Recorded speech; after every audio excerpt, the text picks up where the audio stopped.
ជីវប្រវត្តិព្រះមហាបន្ថកថេអេតតេគៈផ្នែកខាងឆ្លៀសក្នុងការបើកប្រាជ្ញាភាពប្រសើរបំផុតរបស់ព្រះអរិយសាវកដែលគួរដល់ការគោរពនិងលើកដំកើងរបស់សព្រាមចារីទាំងឡាយឬថាជាអ្នកឆ្លៀសវៃក្នុងបញ្ញាវិវត្តៈទាំងជាភ័តទុទេសកៈនិងជាអសីទេមហាសាវកមួយរូបក្នុងព្រះពុទ្ធសាសនានេះបានដល់ព្រះមហាបន្ថកថេជីវៈរបស់លោកមានសម្ដែងនៅក្នុងអដ្ឋកថាមនោរថពរណីនិងអដ្ឋកថាធម្មបទនៃអបមាទវៈដូចមានដំណាលក្នុងរឿងព្រះជលបន្ថកថាព្រះសុគតសាស្តាទ្រង់ត្រាស់ប្រារព្ធដល់ព្រះមហាបន្ថកៈកាលដែលព្រះអង្គទ្រង់គង់ប្រថាប់នៅក្នុងវត្តវេលវ័នមហាវិហារគឺព្រៃឫស្សីដែលព្រះបាទពំពិសាសាងថ្វាយក្នុងក្រុងរាជក្រឹសកាលនោះមានសេដ្ឋីធីតាម្នាក់នៃត្រកូលរបស់ធនៈសេដ្ឋីក្នុងក្រុងរាជក្រឹសមេដាបិតាតែងតែមានការប្រុងប្រយ័ត្នដើម្បីការពារភាពអន់ថយកិត្តិយសកេរ្តិ៍ឈ្មោះដែលនឹងកើតមានដល់ត្រកូលព្រោះការប្រព្រឹត្តមិនល្អរបស់កូនស្រីពេលដែលសិទ្ធិធីតានោះធំពេញវ័យហើយមាតាបិតាក៏បានឲ្យទៅនៅលើប្រាសាទជួនទី7មិនឲ្យចុះមកក្រោមឬចេញទៅក្រៅផ្ទះឡើយមនុស្សយើងប្រសិនបើពេញចិត្តធ្វើអំពើអាក្រក់ហើយក៏មិនអាចនឹងហាមឃាត់បានសេដ្ឋីធីតានោះមេដាបិតាចិញ្ចឹមបានតែចំពោះរូបកាយប៉ុណ្ណោះចំណែកចិត្តមិនអាចថែរក្សាឬគ្រប់គ្រងបានឡើយសេដ្ឋីធីតានោះជាអ្នកមានចិត្តគិតរវើរវាយចំពោះបុរសដោយភាពស្រវឹងក្នុងវ័យក្រមុំទើបកើតចិត្តប្រតិព័ទ្ធដល់បុរសជានិច្ចនាងក៏ស្រឡាញ់គ្នាជាមួយនឹងទាស័កក្នុងផ្ទះរបស់ខ្លួនហើយនាងកើតការខ្លាចថានឹងមានអ្នកដតីដឹងរឿងរបស់ខ្លួនថែមទាំងខ្លាចមេដាបិតាដាក់ទោសចំពោះខ្លួនទើបនិយាយប្រាប់ដល់ទាស័កដែលជាស្វាមីរបស់ខ្លួនថាយើងមិនអាចនៅក្នុងផ្ទះនេះតទៅទៀតបានទេប្រសិនបើមេដាបិតារបស់យើងដឹងដល់ទោសកំហុសនេះយើងទាំងពីរនាក់ប្រកាសជានឹងស្លាប់ទាំងអស់គ្នាដូច្នេះយើងនឹងទៅនៅទីកន្លែងដទៃចុះកាលបើអ្នកទាំងពីរនាក់សម្រេចចិត្តយ៉ាងនោះហើយបានជួយគ្នាជ្រើសរើសយកទ្រព្យដែលមានតម្លៃនៅក្នុងផ្ទះរបស់នាងវត្ថុណាដែលប្រើជាប្រយោជន៍បានក៏នាំយកវត្ថុនោះទៅហើយនាំគ្នាចេញទៅតាមទ្វារទិសឧត្តរដោយគិតថាយើងនឹងទៅនៅទីកន្លែងណាដែលគេមិនស្គាល់យើងហើយនាំគ្នាធ្វើដំណើរទៅរហូតបានទីស្នាក់សំរុំហើយរស់នៅជាភរិយាស្វាមីតទៅកាលបើអ្នកទាំងពីរអ្នកនោះស្នាក់អាស្រ័យរួមប្រពៃណីជាមួយគ្នាសេដ្ឋីធីតានោះក៏មានគួរកាលបើគួររបស់នាងចិត្តគ្រប់ខែហើយនាងក៏បាននិយាយជាមួយនឹងស្វាមីថាគួររបស់ខ្ញុំចិត្តគ្រប់ខែហើយការប្រសូតបុត្រក្នុងស្ថានទីដែលមិនមានញាតិសន្តានរមែងជាការលំបាកណាស់យើងទាំងពីរនាក់គួរត្រឡប់ទៅផ្ទះវិញទៅរកមេដាបិតារបស់យើងបរិសដែលជាស្វាមីពិចារណាឃើញការប្រព្រឹត្តទៅដែលនឹងត្រូវកើតឡើងទើបរករឿងមកនិយាយប្រកែកដើម្បីពន្យាពេលទុកថាចាំថ្ងៃស្អែកដូច្នេះជាដើមបរិសដែលជាស្វាមីតែងតែនិយាយពន្យាពេលពីមួយថ្ងៃទៅមួយថ្ងៃដោយខ្លាចថាប្រសិនបើយើងត្រឡប់ទៅវិញនឹងត្រូវមេដាបិតាក្មេកសម្លាប់សិទ្ធិធីតាមានការគិតថាស្វាមីរបស់យើងនេះល្ងងណាស់មិនហ៊ានត្រឡប់ទៅផ្ទះវិញ ព្រោះខ្លួនជាមនុស្សមានទោសកំហុសច្រើនធម្មតាមេដាបិតាមានបំណងអនុគ្រោះដល់កូនប្រុសស្រីជានិច្ចណាស់ហើយគេមិនទៅស្រេចតែគេចោះតែយើងនឹងទៅកាលបើបរោះដែលជាស្វាមីមិននៅផ្ទះចេញទៅធ្វើការយ៉ាងណានិមួយសិទ្ធិធីតាចាត់ចែងទុកដាក់អង្គរបស់របរខាងក្នុងផ្ទះរួចជាស្រេចហើយបានផ្ដាំមនុស្សជិតខាងឲ្យដឹងថាខ្លួននឹងត្រឡប់ទៅរកឪពុកម្ដាយនៅឯស្រុកកំណើតរបស់ខ្លួនហើយបានធ្វើដំណើរទៅចំណែកបុរសដែលជាស្វាមីត្រឡប់មកដល់ផ្ទះវិញ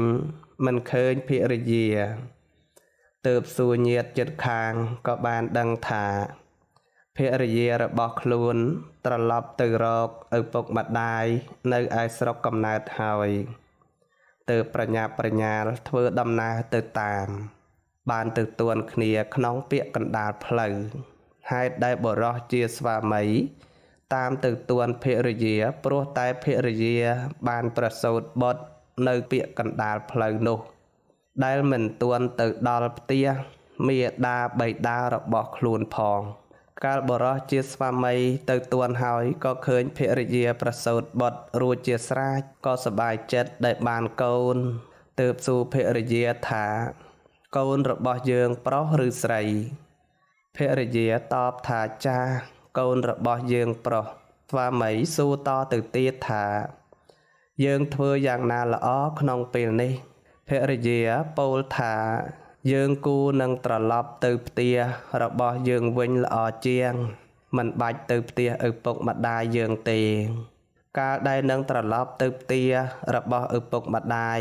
ដើម្បីប្រយោជន៍ក្នុងការប្រសូតបុត្រប៉ុណ្ណោះប៉ុន្តែឥឡូវនេះយើងបានប្រសូតបុត្ររួចហើយក្នុងពាក្យកណ្ដាលផ្លូវដូច្នោះពួកយើងនាំគ្នាត្រឡប់ទៅកាន់លំនៅឋានរបស់យើងល្អជាងថាហើយនាំគ្នាត្រឡប់ទៅផ្ទះវិញនឹងបានដាក់ឈ្មោះឲ្យកូនប្រុសថាបន្ថកៈការដាក់ឈ្មោះឲ្យទារកដែលកើតថ្មីនោះថាបន្ថកៈព្រោះថាជានាគកើតក្នុងពាក្យកណ្ដាលផ្លូវឈ្មោះនេះចាត់ជានេមិតកនាមធ្វើឲ្យបុគ្គលទាំងឡាយត្រូវព្រមទទួលក្នុងហេតុផលនៃការដាក់ឈ្មោះឲ្យដល់បុត្រនោះកាលបើអ្នកទាំងពីរនោះរស់នៅជាមួយគ្នាចេះស្គាល់ទូនាទីរបស់ខ្លួនតមកមិនយូរប៉ុន្មានភរិយាក៏មានគួរជាលើកទី2ទៀតកាលបើគួរចិត្តគ្រប់ខែហើយទើបនិយាយប្រាប់ដល់បុរសដែលជាស្វាមីថានឹងមានបំណងទៅប្រសូតបុត្រនៅឯផ្ទះរបស់ឪពុកម្ដាយដូចពេលមុនដែរតែស្វាមីមិនព្រមជូនទៅដោយខ្លាចឪពុកម្ដាយក្មេកដាក់ទោសទើបហាមភរិយាមិនឲ្យទៅចំណែកភរិយាមិនព្រមតាមពាក្យហាមរបស់ស្វាមីទេក្រោយមកស្វាមីទៅប្រកបការងារនៅក្រៅផ្ទះភរិយាទើបរត់ទៅទៀតមកដល់ពាក្យកណ្ដាលផ្លូវក៏បានប្រសូតបុត្រជាលើកទី2ក្នុងរវាងផ្លូវដោយកាលមុនទៀតកាលស្វាមីតាមមកទួនក្នុងរវាងផ្លូវបានមកជួបភរិយាប្រសូតបុត្ររួចជាស្រេចហើយទើបសួរភរិយាថាកូនរបស់យើងប្រុសឬស្រីភរិយាឆ្លើយថាចាជាកូនប្រុសបរោះដែលជាស្វាមីទើបនាំភរិយានិងកូនត្រឡប់មកផ្ទះរបស់ខ្លួនវិញក៏បានតាំងនាមថាបន្ថកៈដូចកូនបងព្រោះកើតនៅក្នុងរវាងផ្លូវដូចគ្នាពីរនាក់ស្វាមីនិងភរិយាមានសេចក្តីប្រាថ្នាចង់ឲ្យឈ្មោះកូនទាំងពីរនោះប្លែកផ្សេងគ្នាដើម្បីស្រួលហៅប្រើទើបដាក់ឈ្មោះឲ្យកូនបងថាមហាបន្ថកៈចំណែកកូនប្អូនដាក់ឈ្មោះឲ្យថាជលបន្ថកៈជនទាំងពីរនាក់នោះចិញ្ចឹមកូនរបស់ខ្លួនរហូតមានវ័យចម្រើនជាលំដាប់តមកកូនដែលឈ្មោះថាមហាបន្ថកៈ កាលបើបានឮក្មេងៗដតីស្រែកហៅអ្នកនោះអ្នកនេះថាអ៊ំតាយាយជាដើមតែខ្លួនឯងមិនដែលធ្លាប់បានហៅនរណាម្នាក់ដូច្នោះឡើយថ្ងៃមួយទៅសួរមេដាថាអ្នកម៉ែក្មេងដតីទៀតគេតែងហៅអ្នកនេះអ្នកនោះថាតាយាយតើញាតិរបស់យើងមិនមាននៅកន្លែងនេះខ្លះទេឬមេដាប្រាប់កូនថាកូនអើយក្នុងទីកន្លែងនេះញាតិរបស់យើងមិនមានទេមាននៅក្នុងក្រុងរាជក្រឹសឯណោះលោកតារបស់កូនឈ្មោះធនៈសិទ្ធិជាអ្នកដែលមានប្រជាជនស្គាល់គាត់ច្រើនមេដាប្រាប់ពង្យល់ទៅតាមសេចក្តីពិតកូនសួរថាម៉ែព្រោះហេតុអ្វីទើបពួកយើងមិនទៅនៅក្រុងរាជក្រឹសកាលមេដាបានស្ដាប់ពាក្យសួររបស់មហាបន្ថកៈជាកូនបងហើយក្នុងសេចក្តីនេះរួចហើយទើបទៅជាស្រឡាំងកាំងប្រែទឹកមុខសម្ដែងអាការៈផ្លាស់ប្ដូរទៅមិនអាចនឹងឆ្លើយសំណួររបស់កូនបានដោយអាការៈដែលប្រកាសចេញមកនោះទើបពោលនឹងស្វាមីថាប្រសិនបើមហាបន្ថកៈធំពេញវ័យបន្តិចទៀតគង់តែនឹងយល់បានថាម៉ែរបស់យើងដូចម្ដេចត្រូវធ្វើទឹកមុខយ៉ាងនេះដោយថានៅក្មេងពេកមិនទាន់ដឹងក្តីទើបមិនយល់អាការៈនោះបានមហាបន្ថកៈរំអុកចាំសួរជានិច្ចទាំងដែលម៉ែព្យាយាមនិយាយកិច្ចកែសេចក្តីទៅណាក៏ដោយមហាបន្ថកៈរងចាំរំអុកត្អូញត្អែដោយទឹកភ្នែកនៅចាំសួររឿយទាល់តែម្ដាយអត់ទ្រាំមិនបានទើបប្រាប់ដល់ស្វាមីថាកូនប្រុសរបស់យើងចាំសួរធ្វើការរំខានចិត្តរបស់ខ្ញុំហួសប្រមាណខ្ញុំគិតស្មានយល់ថាឪពុកម្ដាយរបស់យើងបានឃើញពួកគេហើយនឹងត្រូវសម្លាប់ពួកយើងទាំងពីរនាក់ក៏ដោយចុះនឹងនាំយកកូនទាំងពីរនាក់របស់យើងទៅកាន់ត្រកូលនៃជីតារបស់ពួកគេបរោះដែលជាស្វាមីមានការព្រួយបារម្ភណាស់មិនហ៊ាននឹងចូលទៅជួបមុខឪពុកក្មេកម្ដាយក្មេកឡើយចំណែកភរិយាក៏ដូចគ្នាដែរមិនហ៊ានទៅជួបម៉ែឪយើងនឹងនាំកូនទាំងពីរទៅរកឧបាយយ៉ាងណានិមួយឲ្យកូនទាំងពីរបានជួបជីតាភរិយាក៏យល់ព្រមគំនិតដូចគ្នាដែរទើបសម្រេចចិត្តនាំកូនប្រុសទាំងពីរនាក់ធ្វើដំណើរទៅកាន់ក្រុងរាជក្រឹសមិនហ៊ានចូលទៅកាន់ផ្ទះរបស់ធនៈសេដ្ឋីដែលជាបិតាត្រឹមតែចូលទៅស្នាក់អាស្រ័យនៅក្នុងសាលាមួយខ្នងដែលនៅក្បែរទ្វារក្រុងមេដារបស់ក្មេងទាំងពីរឲ្យមនុស្សទៅជម្រាបដំណឹងដល់មេដាបិតាបង្កើតរបស់ខ្លួនឲ្យជ្រាបថាខ្លួនបាននាំកូនប្រុសទាំងពីរមកសួរសុខទុក្ខស្នាក់អាស្រ័យនៅសាលាក្បែរទ្វារក្រុងទាំងនេះគង់នឹងជាការសាកល្បងមើលថាមេដាបិតានឹងថាយ៉ាងណា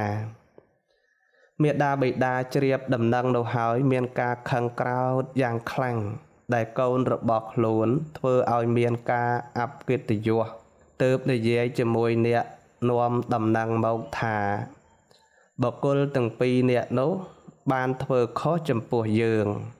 មិនហ៊ាននឹងមកប្រឈមមុខជាមួយនឹងយើងបានទេ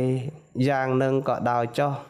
ឲ្យពួកគេទាំងពីរនាក់នាំយកទ្រព្យមួយចំនួនទៅចិញ្ចឹមជីវិតនៅជាមួយគ្នាតាមសប្បាយចុះមិនត្រូវឲ្យចូលមកក្នុងផ្ទះរបស់យើងទេតែត្រូវបញ្ជូនក្មេងទាំងពីរនាក់ដែលមិនមានកំហុសមកឲ្យយើងដើម្បីឲ្យទារកទាំងពីរនាក់នោះរស់នៅបានសុខស្វាមីភរិយាសំបីមានសេចក្តីស្រឡាញ់ចំពោះកូនទាំងពីរនាក់មិនចង់ឲ្យកូនព្រួតប្រាសចាកចេញអំពីខ្លួនក៏ដោយតែដើម្បីអនាគតរបស់កូនទាំងពីរទើបសម្រេចចិត្តឲ្យកូនទាំងពីរទៅរស់នៅជាមួយជីតាខ្លួនឯងព្រមទទួលយកទ្រព្យដែលមេដាបិតាបញ្ជូនមកឲ្យហើយប្រគល់ក្មេងទាំងពីរនាក់នោះ ឲ្យអ្នកបំរើនាំយកទៅរស់នៅជាមួយជីតា មហាបន្ថកៈនិងជលបន្ថកៈបានចម្រើនធំពេញវ័យក្នុងត្រកូលរបស់ជីតាដែលជាសេដ្ឋីត្រូវធ្លាក់ទៅក្នុងឋានៈជាក្មេងកំព្រាឪពុកម្ដាយខ្វះភាពកក់ក្ដៅមានតែភាពស្រងេស្រងោចមិនដូចជាក្មេងដតីដែលនៅជាមួយមាតាបិតាជលបន្ថកៈនៅជាក្មេងតូចនៅឡើយមិនអាចនឹងទៅតាមជីតាបានដូចមហាបន្ថកៈទេមហាបន្ថកៈជាទីស្រឡាញ់ពេញចិត្តរបស់ធនៈសេដ្ឋីទៅណាមកណាតែងតែទៅតាមទើបជាហេតុធ្វើឲ្យមហាបន្ថកៈទៅស្ដាប់ធម្មកថារបស់ព្រះសុគតសាស្តាជាមួយនឹងជីតានៅក្នុងវត្តវេលវ័នមហាវិហារជានិច្ចកាលបើមហាបន្ថកៈចូលទៅកាន់សំណាក់ព្រះសម្ពុទ្ធជារឿយចិត្តទើបបង្អោនទៅដើម្បីបព្វជិកាលបើមហាបន្ថកៈមានចិត្តគិតនឹងបព្វជិទើបប្រាប់ដល់ជីតាថាលោកតាប្រសិនបើលោកតាអនុញ្ញាតឲ្យខ្ញុំបួសខ្ញុំនឹងបួសនៅក្នុងសំណាក់ព្រះមានព្រះភិក្ខធនៈសេដ្ឋីនិយាយជាមួយនឹងចៅប្រុសដោយភាពសប្បាយចិត្តថាចៅនិយាយអ្វីយ៉ាងនេះការបព្វជិរបស់ចៅតាអរណាស់ប្រសិនបើចៅអាចបួសបានចូលបួសចុះកាលបើជីតាពោលដូច្នេះហើយទើបនាំមហាបន្ថកៈទៅកាន់សំណាក់ព្រះលោកនាថព្រះលោកនាថទ្រង់ត្រាសួរថាកហបតីលោកនាំចៅមកពីណាធនៈសិទ្ធិក្រាបទូលថាបបិទ្ធព្រះសក្យមុនីចៅរបស់ខ្ញុំមានសទ្ធាជ្រះថ្លាចង់បួសក្នុងសំណាក់ព្រះអង្គព្រះមានព្រះភិក្ខកាលបើទ្រង់ជ្រាបបំណងរបស់ធនៈសិទ្ធិនិងចៅដូច្នេះហើយទើបត្រាស់បញ្ជាឲ្យភិក្ខុមួយរូបដែលមានប្រក្រតីបណ្ឌបាតជាវត្តថាមនាលភិក្ខុនាគចូលឲ្យក្មេងនេះបព្វជិចុះភិក្ខុរូបនោះទទួលស្ដាប់ព្រះពុទ្ធដីកាហើយទើបឲ្យមហាបន្ថកៈបព្វជិភ្លាមព្រះថេរៈបានប្រាប់ព្រះកម្មដ្ឋានដែលហៅថាតចបញ្ចកកម្មដ្ឋានគឺការពិចារណាឃើញរាងកាយដែលមានសក់រួមក្រចកធ្មេញស្បែកដល់មហាបន្ថកៈហើយទើបឲ្យបព្វជិជាសាមណេរមហាបន្ថកៈនោះជាអ្នកមានសេចក្តីព្យាយាមរៀនសូត្រនៅព្រះពុទ្ធវចនៈកាលនឹងមានអាយុគ្រប់20ឆ្នាំហើយក៏បានឧបសម្បទាជាភិក្ខុការព្យាយាមនៅទីណាការសម្រេចនៅទីនោះជាសេចក្តីពិតដែលគ្រប់គ្នាត្រូវព្រមទទួលព្រះមហាបន្ថកថេរលោកតាំងចិត្តចម្រើនសមណធម៌ដោយសេចក្តីព្យាយាមប្រឹងប្រែងមិនយូរប៉ុន្មានក៏បានសម្រេចជាព្រះអរហន្តកិច្ចរបស់សមណៈដែលតាក់ទងនឹងការប្រព្រឹត្តព្រហ្មចរិយធម៌របស់លោកក្នុងព្រះពុទ្ធសាសនាដើម្បីធ្វើឲ្យដល់ទីបំផុតទុក្ខបានធ្វើរួចហើយដោយអំណាចការព្យាយាមនោះឯងព្រះមហាបន្ថកថេរលោកជាអ្នកឆ្លៀសវៃក្នុងបញ្ញាវិវត្តៈគឺបញ្ញាដែលធ្វើឲ្យចូលដល់ព្រះនិព្វានដែលមានវត្តដាក់ទៅប្រហើយហេតុដូចដែលពោលមកនេះព្រោះលោកបានសម្រេចអរូបាវចរឈានកាលបើចេញចាកអង្គឈានហើយបានសម្រេចអរហត្តផលជាព្រះអរិយបុគ្គលថ្នាក់ខ្ពង់ខ្ពស់បំផុតក្នុងព្រះពុទ្ធសាសនាតាមដែលលោកបែងចែកអរិយបុគ្គលជា4ពួកគឺ1សោតាបត្តិផលនៃការចូលដល់ក្រសែធម៌ឬព្រះនិព្វាន2សកតាគាមិផលរបស់អ្នកមកកើតម្ដងទៀត3អនាគាមិផលរបស់អ្នកមិនមកកើតទៀត 4. អរហត្តផលផលគឺភាពជាអ្នកមិនមានកិលេសសេចក្តីល្អជាផលការងារចំណែករួមដែលលោកមានចេតនាល្អដោយគិតថាយើងសំគួរនឹងទទួលភារៈមួយរបស់ព្រះភិក្ខុសង្ឃគិតដូច្នេះហើយព្រះមហាបន្ថកៈបានចូលទៅគាល់ព្រះភគវាក្រាបទូលទទួលធ្វើជាភ័ត្តុទេសកៈក្រោយពីព្រះមហាបន្ថកៈបានទទួលធ្វើជាភ័ត្តុទេសកៈហើយបានចាត់ចែងព្រះភិក្ខុសង្ឃបានយ៉ាងល្អមិនលុះក្នុងអកតេមានឆន្ទាកតេជាដើមនេះជាតួយ៉ាងរបស់អ្នកបុណ្យដើម្បីបានបុណ្យមានសម្ដែងនៅក្នុងគម្ពីរអង្គតរនិកាយឯកនិបាតដែលពោលទាក់ទងក្នុងតំណែងអេតតិគៈរបស់ព្រះមហាបន្ថកថេទុកថាព្រះមហាបន្ថកថេបានទទួលការលើកដំកើងពីព្រះមានព្រះភិក្ខនៅក្នុងកណ្ដាលបរិស័ទឲ្យជាអ្នកប្រសើរជាងភិក្ខុទាំងឡាយផ្នែកខាងឆ្លៀសវៃក្នុងបញ្ញាវិវត្តៈសំដៅដល់ការផ្លាស់ប្ដូរខាងផ្លូវនៃបញ្ញាបានដល់ការឆ្លៀសវៃក្នុងវិបស្សនាតំណែងអេតតិគៈនេះជាកិត្តិយសដែលរកបានដោយលំបាកព្រោះជាកិត្តគុណដែលនឹងបានមកត្រូវជាអ្នកបរិបូរដោយបុណ្យបារមីដែលត្រូវធ្វើឲ្យព្រមទាំងក្នុងបច្ចុប្បន្នជាតិនិងអតីតជាតិដែលរាប់ដោយវេលាយូរប្រមាណ100,000 កាប់ជីវប្រវត្តិក្នុងបច្ចុប្បន្នជាតិដោយបានពោលរួចមកហើយរីឯអតីតជាតិរបស់ព្រះមហាបន្ថកថេលោកធ្លាប់បានកសាងសន្សំបុណ្យកុសលរួមជាមួយនឹងព្រះជលបន្ថកថេដែលជាប្អូនប្រុសមានសម្ដែងក្នុងគម្ពីរខត្តកនិកាយអបទានក្នុងអត្ថកថាបរមត្ថទីបនីដែលអធិប្បាយសេចក្តីបាលីក្នុងគម្ពីរខត្តកនិកាយថេរគាថានិងអត្ថកថាមនោរថពౌរណីមានសេចក្តីថាក្នុងសម័យព្រះបតមុត្តរសម្មាសម្ពុទ្ធព្រះថេរៈទាំងពីររូបនេះធ្លាប់កើតជាកដុម្ពីជាបងប្អូនគ្នានៅនគរហង្សវតីនិងជាអ្នកមានសទ្ធាជ្រះថ្លាចំពោះព្រះមានព្រះភិក្ខបានធ្លាប់ទៅស្ដាប់ព្រះធម្មទេសនាជារឿយៗនៅថ្ងៃមួយកដុម្ពីទាំងពីរនាក់បងប្អូនបានឃើញព្រះសម្ពុទ្ធទ្រង់តែងតាំងភិក្ខុមួយរូបទុកក្នុងតំណែងដ៏ប្រសើរ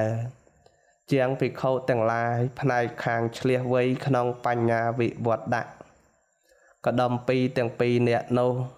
នឹកចង់បានតំណែងដូចនេះទើបមានការថ្វាយមហាទានដល់ភិក្ខុសង្ឃមានព្រះបតមុត្តរសម្មាសម្ពុទ្ធជាព្រះប្រធានរហូត7 ថ្ងៃក្នុងថ្ងៃទី7កាលបើមានការថ្វាយមហាទានរួចជាស្រេចហើយ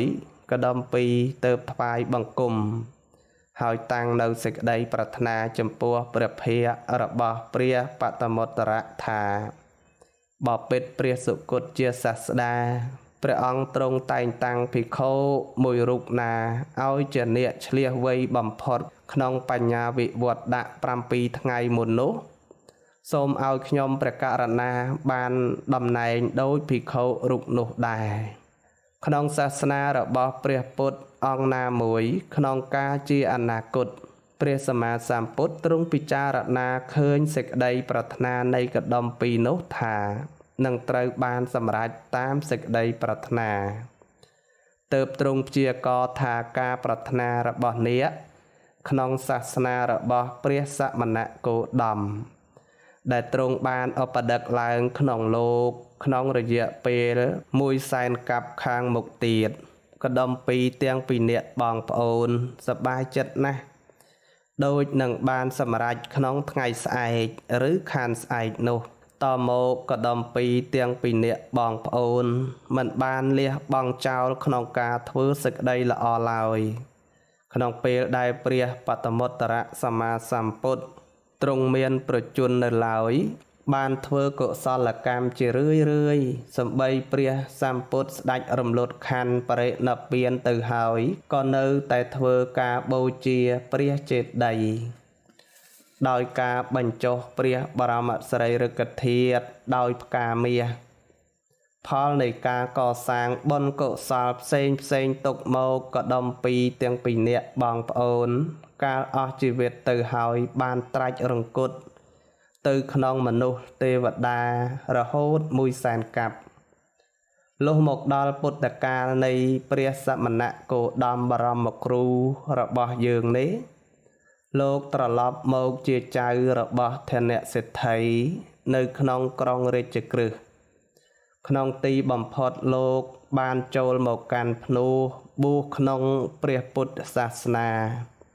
បានទទួលនៅតំណែងដ៏ខ្ពង់ខ្ពស់ថាជាអ្នកឆ្លៀសវៃក្នុងបញ្ញាវិវត្តៈបានដល់ឆ្លៀសវៃក្នុងវិបស្សនាសំដៅដល់ជាអ្នកឆ្លៀសវៃក្នុងការប្រឈមចុះកាន់វិបស្សនាភាវនាជាអ្នកឆ្លៀសវៃក្នុងការសង្ខេបអារម្មណ៍និងជាអ្នកឆ្លៀសវៃក្នុងការកំណត់អារម្មណ៍រួមសេចក្តីថាជាអ្នកឆ្លៀសវៃក្នុងការផ្លាស់ប្ដូរខាងបញ្ញា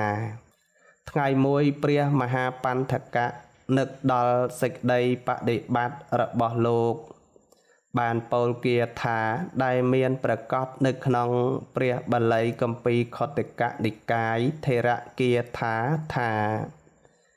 កាលណាខ្ញុំឃើញព្រះសាស្តាព្រះអង្គគ្មានភ័យអំពីទីណាជាដំបូងក្នុងកាលនោះសេចក្តីសង្វេគក៏មានដល់ខ្ញុំព្រោះឃើញព្រះសាស្តាជាឧត្តមបុរសអ្នកណាច្រានសិរីដែលមករកខ្លួនដោយដៃឬជើងអ្នកនោះឈ្មោះថាញ៉ាំងព្រះសាស្តាបែបនេះឲ្យត្រេកអរហើយប្រាចាកសេចក្តីត្រេកអរវិញក្នុងកាលនោះខ្ញុំលះចោលកូននិងប្រពន្ធផងទ្រព្យនិងស្រូវផងកោសក់និងពុកចង្ការហើយចូលទៅកាន់ភ្នោះខ្ញុំបរិបូរដោយសិក្ខានិងសាជីវៈសង្រួមក្នុងឥន្ទ្រីទាំងឡាយជាអ្នកមិនចាលចាញ់កិលេសតែងនមស្ការព្រះសម្ពុទ្ធសម្រាននៅខណៈនោះសេចក្តីតាំងចិត្តខ្ញុំបានតម្កល់ហើយថាកាលបើខ្ញុំមិនទាន់ដកសគឺតណ្ហាបានទេខ្ញុំមិនអង្គុយសំបីមួយរំពេចអ្នកចូលមើលសេចក្តីព្យាយាមនិងការប្រឹងប្រែងរបស់ខ្ញុំនោះយ៉ាងនេះវិជ្ជា3ខ្ញុំបានសម្រេចហើយពុទ្ធសាសនាខ្ញុំបានធ្វើហើយខ្ញុំដឹងនៅពពេនវាសាទៅបច្ចៈខោខ្ញុំក៏បានជំរិះហើយខ្ញុំជាព្រះអរហន្តគូទទួលនៅទក្ខណាទានមានចិត្តរួចស្រឡះហើយមានឧបតិលំដាប់នោះក្នុងកាលរាត្រីអស់ទៅព្រះអាទិត្យក៏រះឡើងខ្ញុំបានធ្វើតណ្ហាទាំងអស់ឲ្យរីងស្ងួតហើយអង្គុយដោយភ្នែនកាលព្រះមហាបញ្ថកថេរលោកបានបំពេញបុណ្យកុសលទាំងជាប្រយោជន៍ខ្លួននិងជាប្រយោជន៍សាធារណៈមកជាច្រើនហើយមកដល់កាលដ៏សំគួរលោកក៏បានរំលត់ខណ្ឌបរិនិព្វានទៅជីវប្រវត្តិព្រះមហាបញ្ថកថេរក៏សន្មតថានឹងចប់ដោយសេចក្តីសង្ខេបប៉ុណ្ណេះសូមអនុមោទនា